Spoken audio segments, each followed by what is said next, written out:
I don't know if y'all into anime or whatever. Studio Ghibli's most heart, so how would you say? Studio Ghibli, most heartbreaking movie finds a new streaming home on Netflix. Grave of the Fireflies. And so Grave of the Fireflies just came out September 16th to Netflix. And it seems that this movie didn't actually come into Netflix until just recently, even though all the other Studio Ghibli films came out in this article was written in 2020, I think. So basically, all of the other Studio Ghibli films made it to Netflix, but there was one that wasn't, and that didn't come. That was Grave of the Fireflies. And so the streamer that I was watching, this streamer or this video maker, we watched one of her videos before. Her name is Shika, but then she talked about Grave of the Fireflies. I actually made a comment. So basically, she was talking about how she was surprised to see this movie coming so late to Netflix. And so I wrote, I wonder if Studio Ghibli thought maybe the setting of the Grave of Fireflies is too sensitive for Japanese and US markets. That's because I've never seen Grave of the Fireflies, but from what I understand, it's dealing with a story about that took place right after World War II ended in Japan, so in like 1945, 1946. And so we obviously know that Japan and the US were enemies during World War II, and we did the bomb drop, unfortunately, or fortunately, I don't know. It's a tough situation. I'm not gonna say one way or another, but it has to do with the aftermath of that. And I guess what's interesting about this story is that overall, Grave of the Fireflies, from what I understand, is about just the aftermath of the war. It's not trying to put blame on one side of one country or another, because I know that when Japanese kind of talk about World War II, they don't really acknowledge a lot of stuff. In like I remember seeing videos about what do Japanese people think about World War II, and a lot of them don't actually know too much about it. And I don't know if that's because there's a public shame about kind of what happened and what they're responsible for, but then there's also just the atrocity of the bomb being dropped on them. So, but then we wrote, so another guess, maybe there are licensing distribution conflicts for Netflix in those two countries for the streaming rights to Grave of the Fireflies. Maybe some other company has the rights to the movie in those markets, and Netflix couldn't acquire them. I haven't seen Grave of the Fireflies, but since you mentioned it, I'll watch it soon. I watched The Boy and the Heron, and it was a sad movie.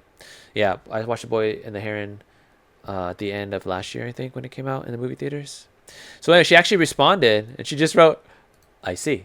So I was like, let me see if I can do a little bit more research. So that's when I found these other articles, and it turns out my hunch was correct. Bryce Cooley, all these non-white countries are third world. Which ones? I don't think Japan's first world, right? They're non-white. One of the main reasons the United States and Canada did not receive access to the Ghibli library through Netflix is due to HBO Max, which previously purchased the streaming rights in the United States and Canada for the Ghibli library in its entirety. So naturally, streaming rights, especially for a company like Studio Ghibli, are very difficult. While seemingly every streaming service provides access to some films, blah, blah, blah, blah. Some studios are more selective, offering exclusive deals. So Grave of the Fireflies was one of those exclusive deals. It was actually available on Hulu during this time, but Netflix just couldn't get the rights. So that's what ended up being the case. Now it's Netflix acquired the rights, so Grave of the Fireflies is on Netflix. So I'm gonna have to hit up my family and go check this film out, because they got Netflix. I do not. So yeah, so here it is. Grave of the Fireflies now. So it was actually originally released in 1988. And Studio Ghibli still put off a miracle with Fireflies, which is exquisite hand-drawn animation that brings the art to life. So yeah, some of the look, I mean, like look, even just look at this. Look at that. That looks so beautiful. 1988.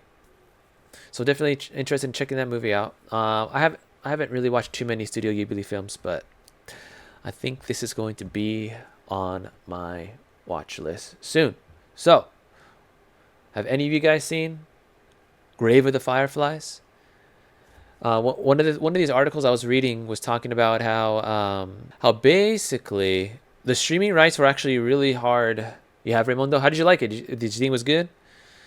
So here, Grave of the Fireflies is based on. So yeah, it's actually based on a semi-autobiographical short story by the late Akiyuki Nosaka. Yeah, Ghibli is great. Who passed away in 2015 at age 85. Oh yeah, I think I remember. Oh no, never mind. The tragedies Nosaka experienced in life, such as losing sisters in malnutrition, his adoptive father being killed by the 1940 bombing of Kobe in World War II, would inspire the events of the short story animated movie. Grave of the Fireflies won the 58th Naoki Prize in 1967, an award that recognizes excellence in Japanese literature. Nosaka also won Naoki Prize for American Hijiki, excuse me, another short story dealing with war torn generation. So, um, it seems that this adaptation of that story, so Grave of the Fireflies is based on this short story, right? And I guess like the rights for the story and for the film adaptation from Studio Ghibli like kept exchanging hands.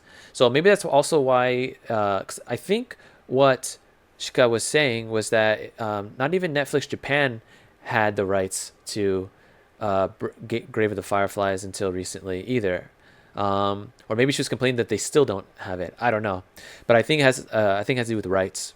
But you know, the conspiracy theory part is they don't like the content because I think this dude, maybe I don't understand what's going on, but nonetheless, Grave of the Fireflies is on Netflix now. But yeah, I was also reading something interesting about how this or a different story that one guy was going to write that was going to be really controversial about.